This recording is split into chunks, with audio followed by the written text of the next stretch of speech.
4 PM news network में दोस्तों आपका स्वागत है। मैं हूं आपके साथ राशिद ज़हीर। बंगाल में कुछ ऐसी कहानियां चल रही हैं कि आपको लगेगा कि वाकई राजनीति कितनी शानदार चीज़ है, क्या ना करा दे।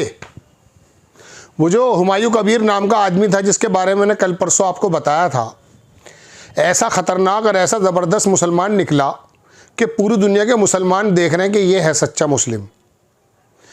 अब काम ये क्या है कि बाबरी मस्जिद तो बनवाने की बात कर ही रहा था, एक चीज़ और बना दी है, पार्टी बना दी है। और असदुद्दीन ओवैसी के साथ मिलके क्रांतिकारी धरा पर बीजेपी को ख़त्म कर देगा, ऐसा इलेक्शन लड़ने का प्लान कर लिया भाई ने। वाह। संबित पात्रा की बात सुन रहा था मैं, उसने कहा ये भारत है, सबको अधिकार है लड़ने का, कोई दिक्कत नहीं, लड़ लें।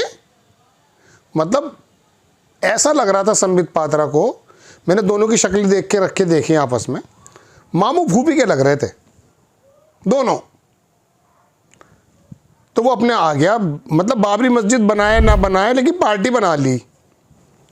कह रहा अब जो है मैं बंगाल के अंदर जीतूंगा। एक शकील अख्तर साहब हैं, बीबीसी में लिखते हैं, मैं उनका एक पूरा का पूरा पैराग्राफ पढ़ रहा था। उन्होंने बताया बंगाल में 44 सीटें हैं, मुसलमान जो आते हैं वहाँ पे जीत के 44 सीटों पर मुस्लिम जीतते हैं बंगाल में। और अब जब ये लड़ेगा अपनी पार्टी बना करके तो कितने मुसलमान जीत जाएंगे, एक सोचने की बात है। चूँकि बिहार में जब ये असदुद्दीन ओवैसी गए वहाँ, तो वहाँ हुआ यूँ कि 19 मुसलमान जीतते थे वहाँ बिहार में, तो इनकी शानदार कर कमलों की वजह से वहाँ 11 हो गए, 5 तो ओवैसी को हो गए और पूरे बिहार में 6। तो दोस्तों बात यह कि वहाँ 44 ममता बनर्जी के साथ जीत रहे थे, ये खुद भी जीता था हुमायूं कबीर। अब ये 44 से 22 पे या 22 से 11 पे लाएगा और ममता बनर्जी की जो पार्टी है टीएमसी, उसकी टांग खींचने का काम करेगा। चलिए फिर कह ये रहा है साहब, जिस जगह मस्जिद बना रहा है वहाँ पे 1.25 लाख कुरान पढ़े जाएंगे। अब ये बात अगर जैसे पता चली, वो फ़ौरन वो भी कूद के आ गया, क्या कहते हैं, अमित मालवीय का देख रहा था, देखो आ गया अमित मालवीय। अमित मालवीय ने वहाँ पर जो है भाई साहब बता दिया कि 6.5 लाख लोग इकट्ठे हो गए और वहाँ पे गीता का पाठ कर रहे हैं कोलकाता में। 5 साल बाद ममता बनर्जी ने क्या काम किया है क्या नहीं किया है, इसका हिसाब तो क्या लेते।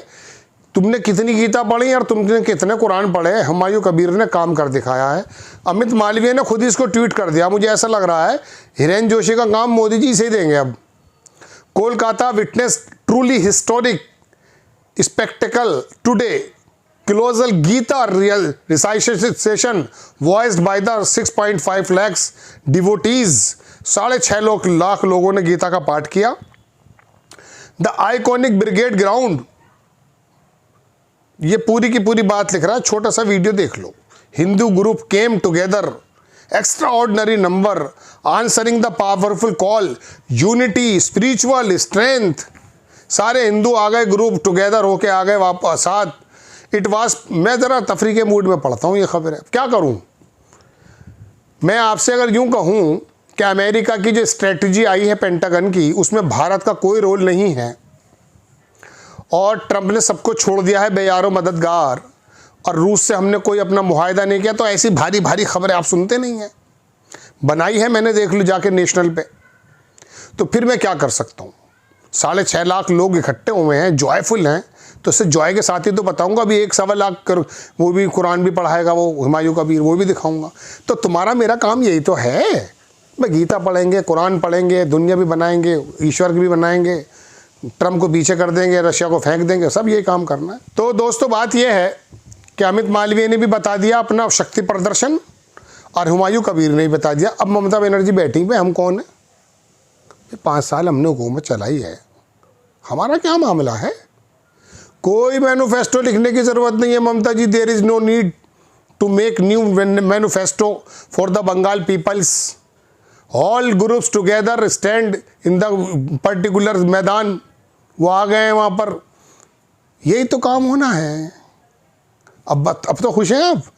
हुमायूं कबीर वही काम कर रहा है। तो वो शकील अख्तर साहब की बात बता रहा था मैं, BBC में लिखते हैं। तो वो ये कह रहे थे जनाब मन कि ये 44 आ रहे थे, इनको भी ख़त्म करा दियो, जैसे असदुद्दीन ओवैसी बिहार में करके आए। तो बीजेपी को तो ये मुद्दा चाहिए था। बंगाल को बदल के रख देंगे, देख लीजिएगा क्या होगा बंगाल में।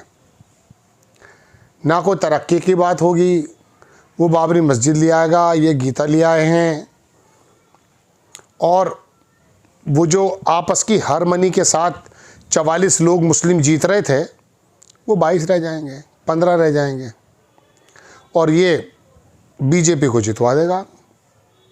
और बीजेपी जीत जाएगी तो दिक्कत क्या है? मुझे तो कोई दिक्कत नहीं है। लेकिन हमें ये मालूम है कि जहाँ जहाँ बीजेपी आ रही है वहाँ वहाँ बुलडोज़र, अल्पसंख्यकों के मदरसे, ये सब तोड़े जाने। बिस्वा बराबर में है ही, उसने भी कर रखे हैं। मदरसा लुप्त हो जाना चाहिए, मदरसा शब्द लुप्त हो जाना चाहिए। उसको मालूम ही नहीं है मदरसा कहते कैसे हैं। तो जैसे जिहाद का नहीं मालूम लोगों को, कभी मौलाना महमूद मदनी दे देता है इनके हाथ में। हाँ, ये जिक्र वो भी कर रहे थे मौलाना महमूद मदनी का, शकील अख्तर साहब, BBC के जो नुमाइंदे हैं। तो कभी मौलाना महमूद मदनी दे देते हैं इनके हाथ में स्टीयरिंग सीट, कभी असदुद्दीन ओवैसी दे देते हैं, और अब ये हुमायूं कबीर आया नया मौलाना, बाबरी बना के छोड़ेगा। जो उत्तर प्रदेश में जगह दी गई थी ना, उसको भी बाबरी मस्जिद का नाम नहीं दिया था। हालांकि वहाँ पे कुछ बना नहीं है अभी, 2027 से बनाएंगे वो जो ग्रुप बनाया था 5-7 मुसलमानों का, कुछ पैसे भी देने की उन्हें देंगे वो, और 27 में आएंगे वो सड़कों पे। तो अब मंदिर मस्जिद में खेलते रहना, बस हो गया देश का बंटाधार जो भी होना था। आपको तो यही चाहिए ना भाई। आप में से एक वर्ग तो ऐसा ही है जिसको 24 घंटे यही चटकारे वाली खबरें चाहिए। इंडिगो में मर रहे हैं, जी रहे हैं, अडानी ने ख़रीद लिया पायलट बनाने वाली कंपनी, कोई पता ही नहीं है कुछ। हवाई चप्पल पहनने वाला हवाई जहाज़ का सफ़र करेगा, यहाँ सूट पहनने वाला सफ़र नहीं कर पा रहा है, पड़ा है वहाँ पर। जानवरों की तरह बना भर के रख दिया उनको। लेकिन मैंने इस तरह के जो मॉब्स हैं बहुत देखे, कुछ फ़र्क नहीं पड़ता। किसानों की भी आंदोलन में गया हूँ मैं, कोरोना में भी देखा है, नोटबंदी की भी लाइनें देखी हैं, कोई फ़र्क नहीं पड़ता। धर्म का औजार ये इस प्रकार से लेकर आए दोस्तों कि सब कुछ फेल है उसके आगे। चलिए, आपको ख़बर अगर अच्छी लगती है हुमायूं जो भी है ये, इसकी पार्टी बनाने की, तो ज़रा अपनी राय दीजिएगा। नेक्स्ट टाइम किसी खबर के साथ आता हूँ। जय हिंद।